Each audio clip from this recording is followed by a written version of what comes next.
Welcome back, Doom Tubers. This is your host, Doom Waves, and we're driving. We're driving today, driving home from work. It's been a long day, but I don't know, hasn't been too bad. Want to talk a little bit about something I've been playing, just because, I don't know, it seems like a good time to talk about it, because I've been pretty excited for it, and I don't know, today's just been, I played a little bit today at work, and played a little bit last night. It is, of course, the demo for Etrian Odyssey Untold, the Millennium Girl, and it's fantastic, I will say that. It's a really good demo. I really like that they're not cutting it too short. I'm not even to the end of the demo yet. I'm going to assume it's going to take me up to at least the second floor of Labyrinth, which is good, because that's about how long the Etrian Odyssey 4 demo was also. It took you all the way through the first floor of the Labyrinth, and then you had to quit. You had to buy it then. But you could level your characters up all the way to level 10, and that's where the cap was for the demo. But at least with 4, I mean, there's that. If you're unfamiliar with Etrian Odyssey 4, there's like a big kind of almost like an overworld kind of a map that you fill in addition to the Labyrinth map, and you use your airship to fly over that overworld. If you're unfamiliar with Millennium Girl, it is a full-blown remake of the first Etrian Odyssey game.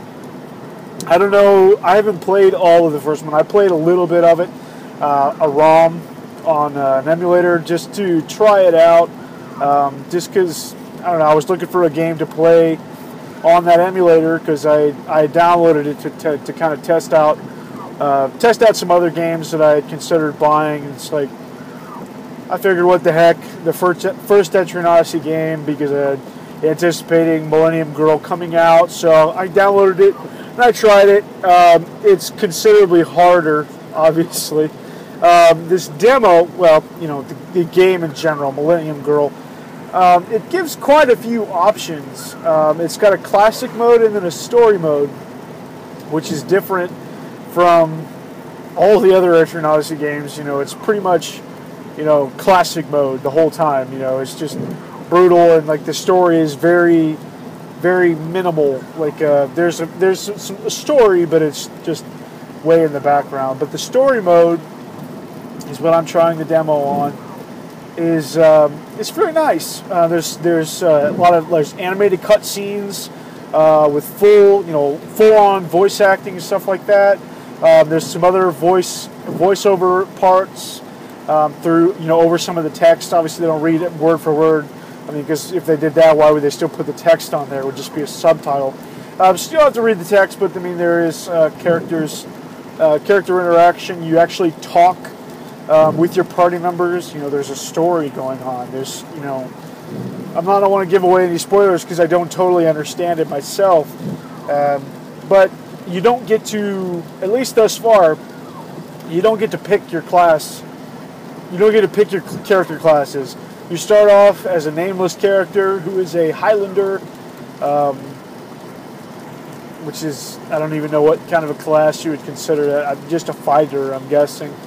You start out with that character, you name your character, and you go on this first mission through in this area, these ruins or whatever, and you're like, these two other characters accompany you, and they're like really over level. And that's another thing I should mention before I go any further. There's difficulty settings, and I'm sure that this beginning tutorial gets a little bit more difficult based on your difficult.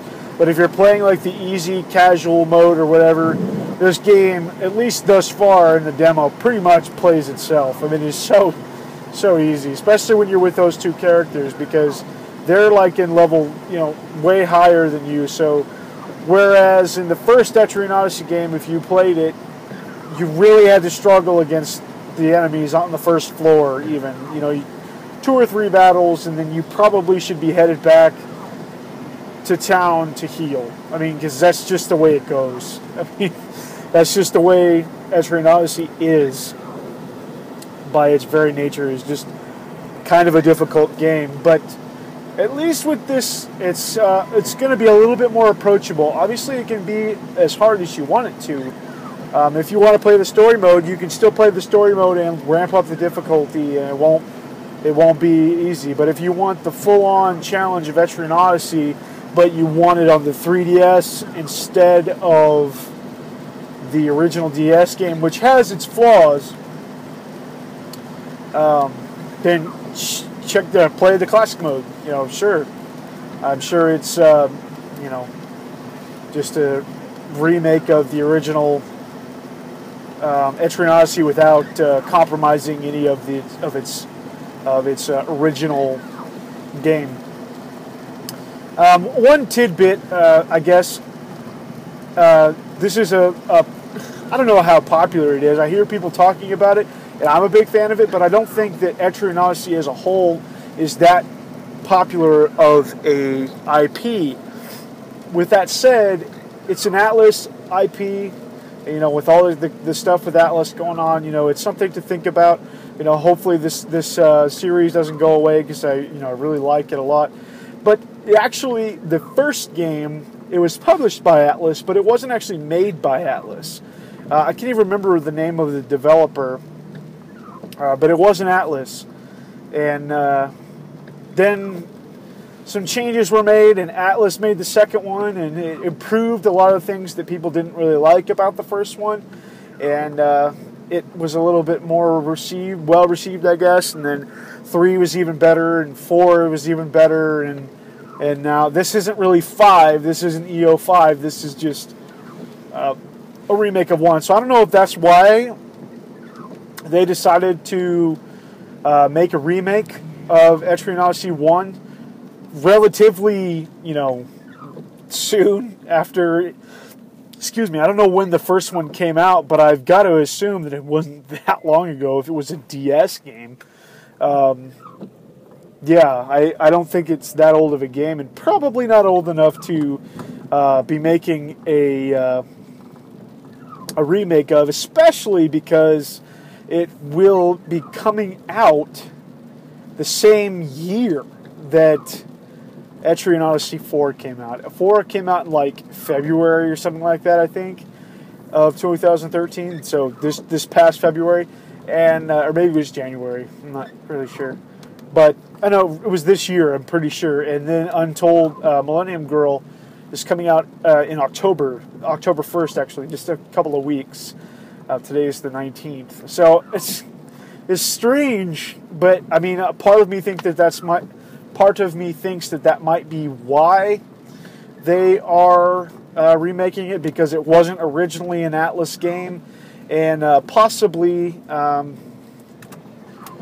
don't know, maybe they weren't expecting the popularity of 4. I mean, I think 4 was quite a bit more popular than the previous entries, but I don't really know. I'm not really reading into it that far. Basically, what I'm really trying to get out of that is that if you haven't tried this demo, I don't know if it's available in all regions right now. Like, I don't know if it's in the PAL regions on the eShop right now. But I'm pretty sure you can actually go on, if you're in the States at least, you can actually go on and buy the eShop download of this game right now. I'm pretty sure. I know that the demo is available on the eShop. I'm just not sure if the full version is available. I think it is. Somebody told me that it was. So if it is, I mean, definitely check it out, because if you plan on buying the game and you don't really on the eShop anyway, it's available now. And also, I mean, just try the demo. If you're unfamiliar with the Etrian Odyssey series, I think, just based on what I've played with the demo and my experience with the series thus far, I've put, over 30, 35 hours into Etrian Odyssey 3. It's a fantastic game, but it's kind of hard to get going. Once you get some momentum, it picks up and it's a lot better. But at the very beginning, it's kind of a slog. I played for about 10 hours and then just kind of stopped for a long time and then picked it back up. And then that's finally when I started to hit my stride with the game. But with Millennium Girl, it seems to be like you could just become a powerhouse pretty early on, especially on the lower difficulty setting, on the classic mode. I think this is going to be the Etrian Odyssey game to get people into the series. And if so, it's fantastic because there's such a backlog of games to play. Now, if you play the story mode and that's what you really liked about it was the anime cutscenes and stuff like that, the things that make the story mode, you might be disappointed by the older entries of the series. But if you are a big fan of the cartography involved, which is the map making, and also if you're a big fan of the combat style and just the first-person dungeon crawler thing, and if you're a fan of that part, which is the Etrian Odyssey staple, that part, then if you get into this game and you love it, seriously go check out the rest of them. I haven't played 2, and I've only played a little bit of 1 and the demo of 4. But, like I said, I've put, over 35 hours into 3, and I pretty good indicator that I'm a big fan of the series. So definitely check out the Millennium Girl demo, and if you hate it, then you probably hate the rest of the series. I mean, that's kind of, I don't know. I don't think you can be lukewarm on the Etrian Odyssey series, to be honest. I think you're either going to love it or you're going to hate it. You're going to love the gameplay style, or it's going to be sloggy and boring and you're not going to like it. So, anyway, that's my opinion of the Millennium Girl demo thus far. And thanks for watching. Doomwaves out!